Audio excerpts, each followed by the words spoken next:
하는 말씀으로 잠시 은혜를 받기를 원합니다. 오늘 본문 10절 말씀에는 내 창고가 가득히 차고 그리고 내 젖들에 새 포도즙이 넘치리라 그 말씀을 하고 있는 내용을 볼 수 있습니다. 그러나 오늘의 이 시대는 빈곤과 아니면 궁핍과 결핍으로 뒤엉켜진 세상에서 우리는 살아가기 때문에 우리에게 차고 넘치리란 이 말씀은 우리 스스로가 이 말씀을 듣고 또 이 말씀을 보면서 눈이 번쩍 뜨이는 기쁨의 소식이 아닐 수가 없습니다. 모든 것이 모자라는 것이 세상이라고 할 수 있습니다. 그래서 식량도 모자라고 물도 모자라고 그리고 또한 자원도 모자라게 되어집니다. 그뿐이 아닙니다. 이대로 가다가는 얼마 못 가서 바닥이 드러나게 될 것이라고 하는 말들이 여기저기에서 쏟아지고 있습니다. 그뿐이겠습니까? 사람도 모자라고 있습니다. 그래서 사람도 튼튼한 사람도 깨어지는 이러한 상황, 윤리도 이와 같이 모자라는 상황에서 윗아래가 없고 어른을 몰라보는 이 시대가 되어진 지가 벌써 오래되었습니다. 양심도 모자라는 시대라고 말을 할 수 있습니다. 이 모자란 정도가 이처럼 작은 정도가 아니라 이 정도가 얼마나 큰 것인지 말로 다 할 수 없는 이 정황 속에서 우리는 살아가게 됩니다. 정말로 찾는 것도 힘들어졌습니다. 그런데 오늘 본문은 우리에게 말씀하시기를 차고 넘치리라 또 말씀하여 주시고 있습니다. 다시 말하면 차고 넘친다는 이 말은 영적인 존재와 육적인 이와 같은 말씀을 동시에 말씀하는 내용이다 라고 말씀을 할 수 있습니다. 오늘은 25년도 청수감사절을 통해서 오늘 본문을 통해서 차고 넘치리라는 말씀으로 잠시 은혜를 받기를 원합니다. 어떻게 해야 차고 넘치느냐? 오늘 보면 5절은 우리에게 말씀하여 주기를 너는 마음을 다하여 여호와를 의뢰하고 내 명철을 의지하지 말라 라고 함으로써 첫째는 하나님을 의지해야 한다 라고 말씀을 하고 있습니다. 이 말씀의 뜻은 한마디로 말해서 우리 신자들에게 해당되는 말씀으로서 신앙생활을 똑바로 해라 이런 말씀이라고 할 수가 있습니다. 신앙생활이란 뭡니까? 하나님은 한 분밖에 없으시다라고 믿는 것을 가지고 있고 하나님만 믿고 의지하고 바라는 것을 의미하는 내용입니다. 그런데 요즘 사람들은 그렇지 못한 것 같습니다. 하나님을 믿는다고 하면서 다른 것을 의지하고 바라는 경우가 한두 가지가 아님을 볼 수가 있게 됩니다. 믿는다고 하면서 안 믿어지고 안 믿고 또 충성하겠다고 하면서 충성도 하지 아니하고 일을 안 하고 또 사랑하겠습니다 해놓고는 미워하고 겸손하겠습니다 라고 하면서 자신의 목이 힘들어가는 자신의 목이 굳어져가는 이스라엘 백성처럼 목이 곧은 백성으로 되어져 버리는 경우들을 봅니다. 그러나 하나님을 의뢰하는 사람이면 분명히 지켜야 할 상황이 두 가지가 있는데 그것이 첫째로는 하나님 앞에 우리가 마음을 다해야 한다는 말씀이 되겠습니다. 그 이유는 마음이 가는 곳에 우리의 몸도 가기 때문에 그러한 것입니다. 마음에 들지 않는 물건은 절대로 우리가 돈을 주고 살 수가 없습니다. 그냥 공짜로 줘도 받지를 않아야 합니다. 왜 그렇습니까? 내 마음에 들지 않는 물건이니까 그렇지 않겠습니까? 똑같은 말입니다. 예를 들어 말하면 3살 난 아이에게 엄마가 두 가지 선물을 주었습니다. 어느 것을 선택할까? 그래서 우유병과 하나는 우리가 잘 아는 대로 바로 엘빈 토플리가 쓴 책을 하나 줬습니다. 유명한 책이죠. 그래서 줬는데 보니까 엄마의 입장에서는 가만히 보면 토플리가 쓴 저 책을 손에 쥐었으면 좋겠는데 이렇게 기다렸는데 웬일이래요? 아이가 손에 쥐는데 우유병을 살짝 기다리는 거예요. 왜 그렇습니까? 아이의 마음이 끌리는 것이 토플러가 쓴 책이 아니라 바로 자기가 지금 원하는 것이 우유병, 우유가 있는 우유병이다 이 말이에요. 그 아이의 마음이 우유병에 있다는 말이 되겠습니다. 다른 말로 말하면 바로 그 아이의 마음에 필요한 것이 자기가 필요한 것이 바로 우유병이다, 우유다 이런 말. 토플러가 쓴 책이 뭐 세상 사람들이 유명하고 좋은 책이라고 이렇게 하지만은 그러나 그 아이에게는 전혀 관심이 없다는 말이 되겠습니다. 내 마음에 하나님께 쏠리지 아니하면 우리의 눈빛도 하나님을 취향할 수가 없고 몸짓도 말투도 또 사는 것도 하나님을 노래하고 이야기할 수가 없다는 말이 되겠습니다. 그러나 내 마음이 세상에 빠져 있으면 세상의 소리에 귀에 가득 차 들려옵니다. 그래서 세상 사람들을 만나게 되고 예수를 믿는 신자들을 만나기보다는 불신자 만나기를 즐겨하는 모습을 볼 수가 있습니다. 예수를 믿고 교회를 다니면서 세상 친구를 만나고 그리고 세상 모임에 쫓아 달리려고 구두 지축이 한쪽으로 이와 같이 달라서 점점 없어져 버린다고 한다면 만일 그의 마음속에 하나님을 의지하는 신앙이 몇 프로나 될 수가 있겠는지 우리는 한번 이 추수감사절에 한번 생각해 보아야 되리라고 생각합니다. 만일 그 마음속에 하나님을 의지하는 신앙이 자리 잡고 있다면 하나님을 만나고 교제하고 그리고 예배하는 모임에 빠질 수가 없습니다. 왜? 나를 구속해 주신 분이 바로 예수 그리스도이시기 때문에 그러한 것이다. 이런 말. 그러므로 여러분의 마음은 지금 어디에 속해져 있느냐 이 말이에요.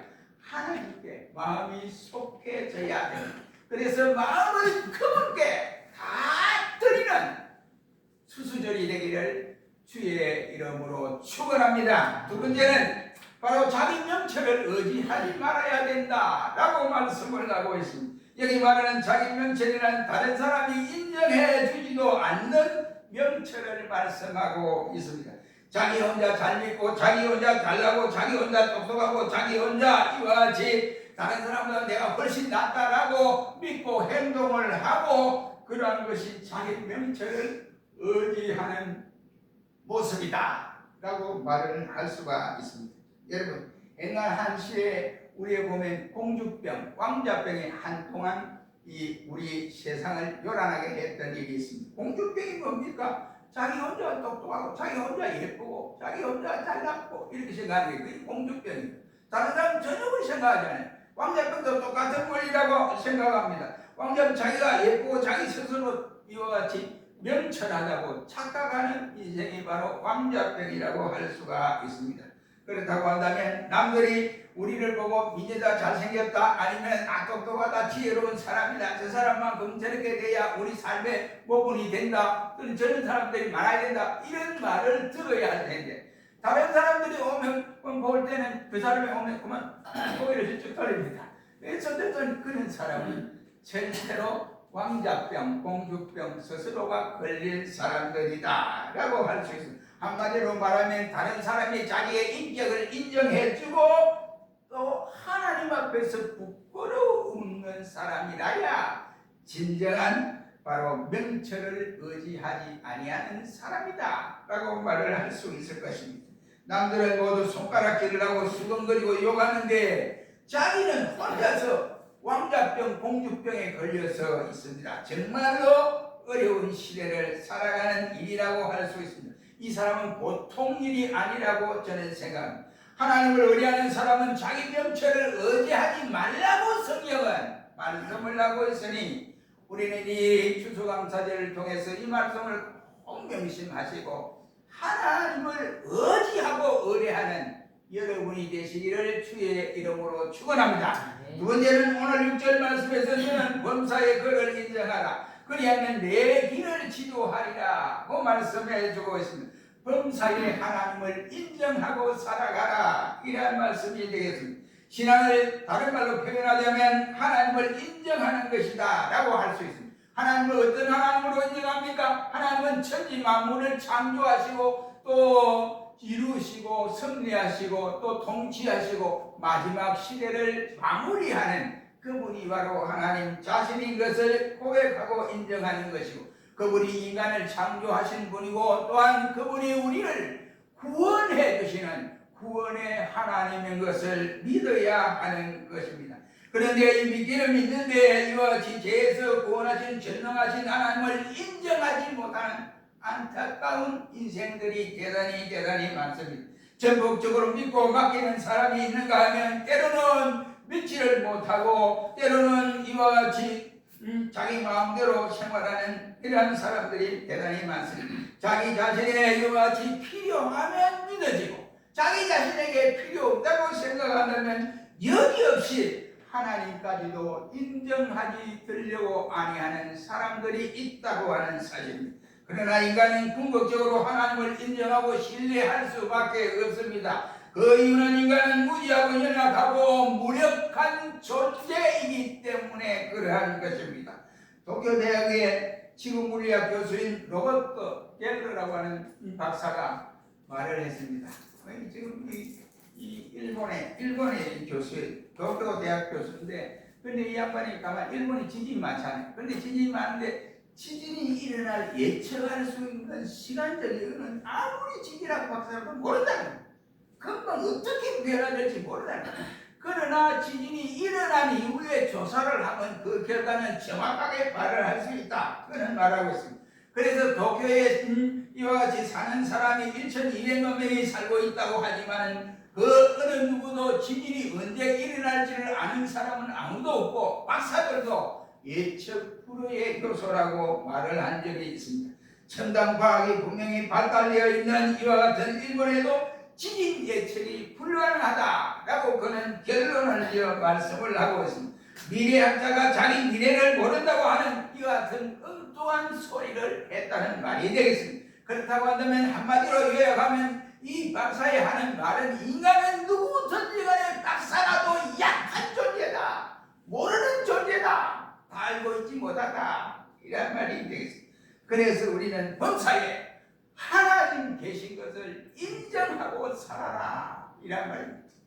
인정은 바로 받아야 하는, 바로 인정을 받아야 하는 것은 모든 피조물의 정서이기도 한 것입니다.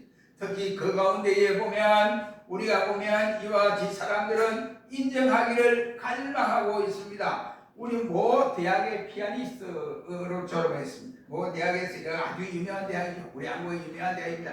그래가지고 남편을 따라 미국에 갔습니다. 남편이 이제 박사학위를 받고 미국에 갔어요. 미국에 가서 교회를 떠났는데 자기는 아주 우리나라에서 아주 인류 대학 피아니스트 피아노과에 나왔으니까 아주 당당하게 생각해요.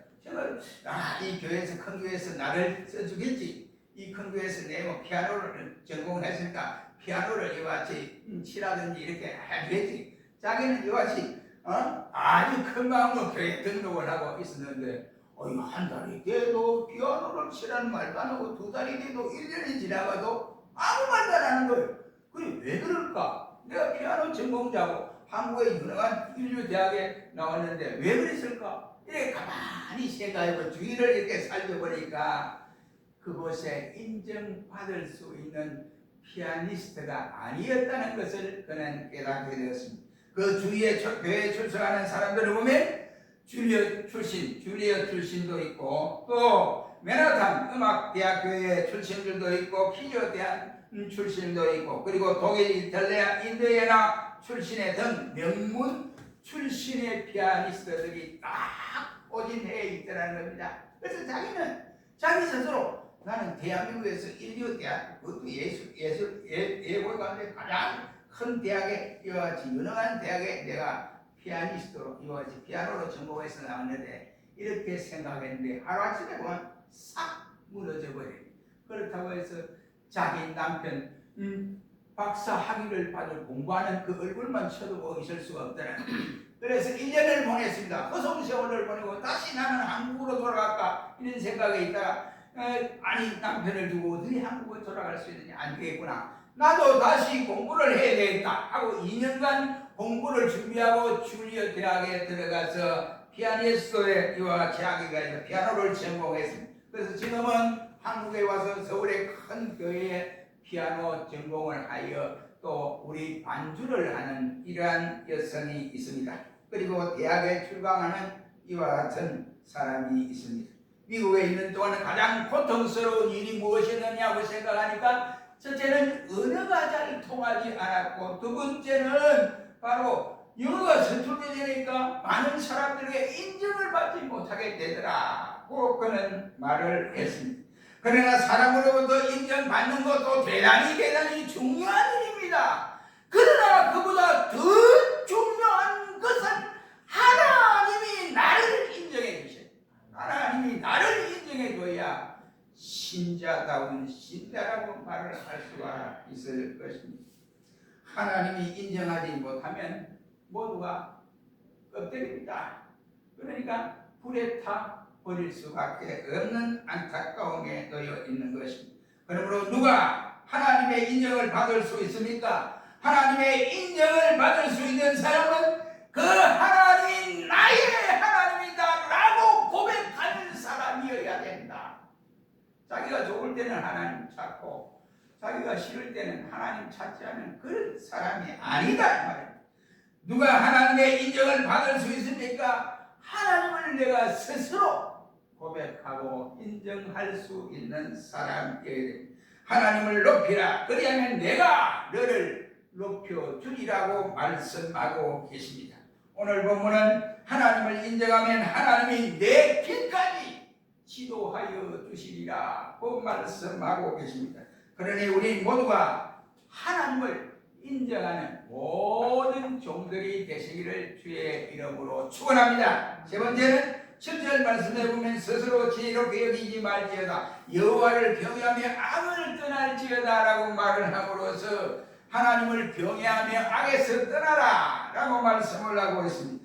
인간이 범할 수 있는 악 가운데 가장 큰 악은 무서운 악은 바로 하나님을 알고도 섬기지 않는 것이다 라고 말을 하고 있습니다.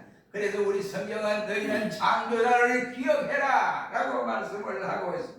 우리 십계명 가운데도 보면 하나님이 자기 백성들을 위하여 이와 같이 우상을 섬기는 백성들을 위하여 1계명, 2계명, 3계명, 4계명을 말씀해 주시고 있습니다. 하나님을 섬기지 않는 사람은 악을 따르는 사람이고 악을 따르는 사람은 하나님께로 돌아올 수밖에 없는 처지에 놓인 사람이다 라고 할 수 있습니다.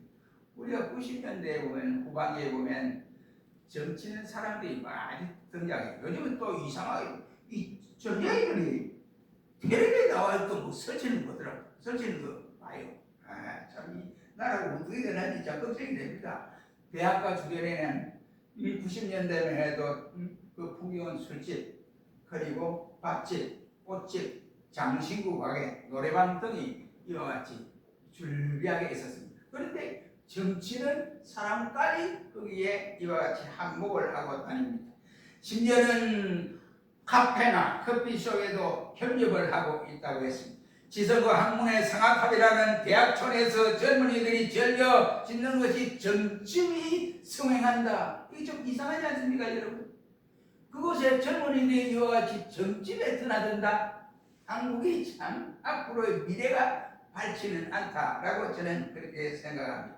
지식인이 자취하는 저들이 젊게에 이와 자기 인생을 걸고 있다고 한다면 이거 정말로 난감한 나라가 아닐까 생각이 됩니다.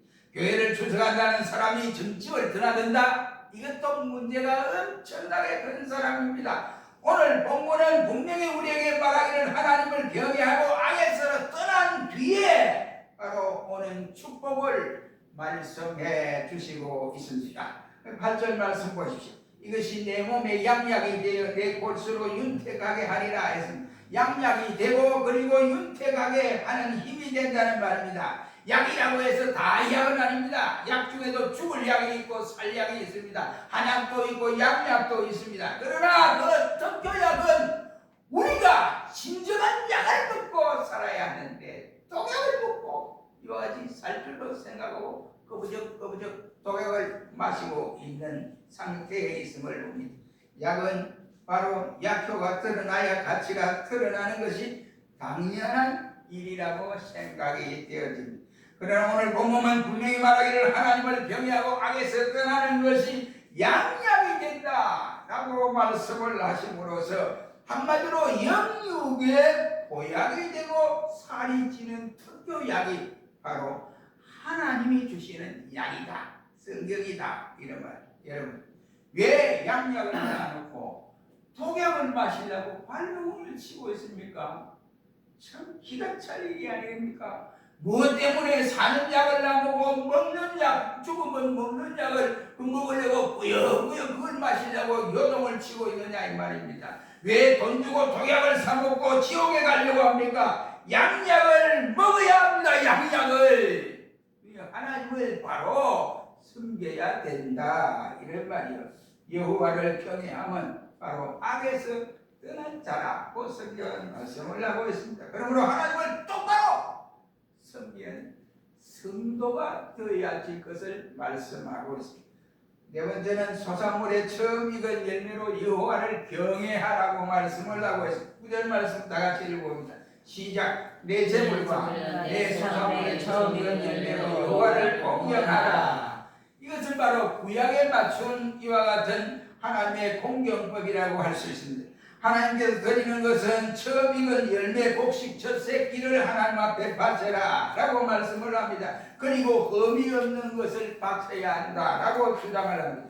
전통이 있고 자녀교육이 제대로 된 가정일수록 밥솥이 밥이 다 되고 나면 예수쟁이는 밥솥도 뚜껑을 열고 그것을 십자가를 그리고 그 다음에 가족들이 앉아있을 때 밥을 퍼요. 밥을 퍼는데 아버지 어머니가 없는데 이와 같이 아이들만 있는데 밥을 먼저 먹는다. 이게 좀 이상하지 않습니까? 뭐 다른 날은 아이들이 먼저 출근을 해야 되니까 아이들 밥을 더 준다 하지만 주일에는 그렇지 않지 않습니까? 그리고 밥을 다 하고 나면 밥솥 뚜껑을 열고 십자가를 딱 그리고 그 다음에 벌써 아버지 밥, 엄마 밥, 그 다음에 이렇게 가족 순서대로 올려놓고 함께 기도하고 식사를 하는 것이 당연한 일이 아니겠느냐. 근데 이것이 룰이 없어져 버렸습니다. 기독교가 행해야 할 식구들이 행해야 할 이와 식탁을 놓고 하나님 앞에 찬양하고 영광을 돌리고 모든 것 주신 것에 감사합니다 라고 하는 감사부터 출발을 하고 먹어야 할 식구들이 이 룰이 없어져 버렸어요. 오래됐습니다. 어쩌다 그런지 모르겠습니다. 그러나 하나님 섬기는 태도는 그래 해서는 안 됩니다. 하나님 섬기도 맞아요. 만약 부모를 우리가 60여 올 때 먼저 부모가 다리 안고 그다음 식사를 같이 하잖아요. 이게 정상적이. 그런데 그렇지 않고 우리가 하나님 섬기도 맞아요. 하나님 앞에 먼저 드리고 하나님 앞에 이와 같이 보고를 하고 그 다음에 액션을 취해야 됩니다. 그래야 하나님 좋아하는 거예요. 그런데 하나님 뒷전이고 뒤를 이렇게 젖혀놓고 자기가 먼저 행동하고 자기가 먼저 결정한다고 한다면은 하나님은 먼저가 아니라 나중이 되어버리고 내가 먼저 되는 꼴이 되어져 버리고 만다는 말입니다. 하나님께 좋은 것을 드리고 나쁜 것을 가져야 합니다. 하나님을 높이고 나는 낮아져야 된다는 말이 되겠습니다. 이것이 하나님을 섬기는 공식이라고 발언을 할 수 있습니다. 여러분 오늘 본문 말씀을 보십시오. 분명히 오늘 본문에 우리에게 말씀하여 주고 있습니다. 내 재물과 내 처음 익은 소산물로 하나님을 공경하라. 그렇게 말씀하고 있습니다. 여러분 깨끗한 돈을 보면 우리 신자들은 생각하기를 이건 제 헌금을 해야 되구나. 이 생각을 또 후원을 해놔야 돼요. 그런데 깨끗한 돈은 자기 직업에 써놓으라고 헌금은 바로 다 떨어진 돈을 한다. 이게 정신상태가 되면 안 돼요. 아무리 시대가 변해도 내가 가진 것이 헌금 중에 제일 깨끗한 돈이 어느 것이냐 구분하여 바쳐드리는 것이 바로 하나님 앞에 그래서 성도들이 하나님 앞에 바르게 드리기 위해서 어떻게 하면 좋을까 생각하고 헌금 봉투를 여러분에게 나누어지고 헌금 봉투를 미리 준비해서 그 속에 넣으라고 주는 겁니다. 처음에 제가 한 20년 다 돼갑니다. 꿈이 있을 때 보니까 11조 감사 그 다음에 뭐 특별헌금 이런 봉투는 서울에 있는 모 집사 그 당시에 안수집사에 그 집사가 인쇄를 해가지고 전국에 다 풀었어요. 그리 보니까 이 주일헌금 봉투가 없더라고. 주일헌금 봉투가 주정 봉투는 있어요. 주정 봉투는. 그래서 제가 전화를 했죠. 안수집사님 바꿔주세요. 왜요? 내 안국에 목사인데 좀 할 말이 있습니다. 그렇게 바꿔주는데 집사님 사장이죠? 예, 맞습니다. 그런데 주정이라는 말이 성경 어디에 있습니까? 주정헌금 봉투는 있는데 주일헌금 봉투는 없잖아요. 이게 잘못된 거 아니에요? 주정헌금을 도려 없애고 주일헌금 봉투를 만드세요.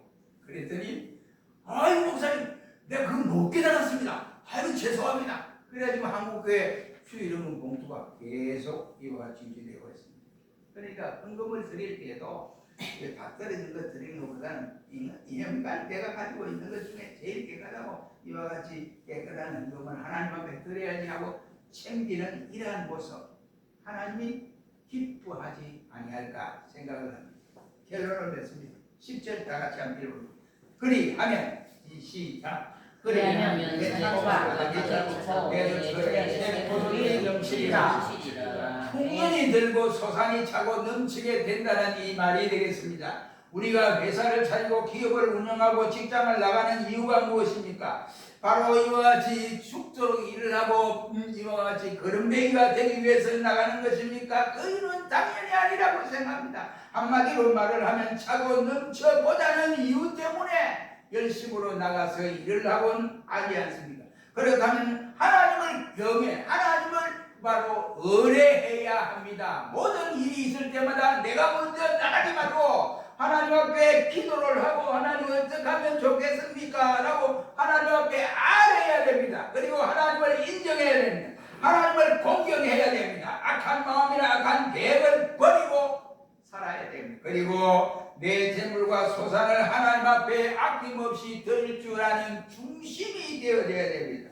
안 드리면 받을 것이 없고 인색하면 또한 너희에게 줄 것이 없으니 곧 하나님이 이와 같이 우리에게 필요에 따라 우리에게 말씀을 주시고 있는 것입니다. 누가복음 6장 38절 말씀에 보면 주라 그러면 너희에게 줄 것이니 곧 부이 되어주고 흔들어 차고 넘치도록 주리라 고 말씀하여 주고 있습니다. 차고 넘치도록 드리려고 차고 넘치도록 채워주시겠다고 말씀을 하고 있습니다. 그러니 믿고 말을 드리고 그리고 물질을 드리고 시간을 드리고 나의 재능을 드리고 나의 소원을 드려서 주님의 풍성한 축복이 2025년도 추수감사절 이 아침에 가슴으로 안겨지는 역사들이 가득가득 일어나기를 주의 이름으로 축원합니다. 네.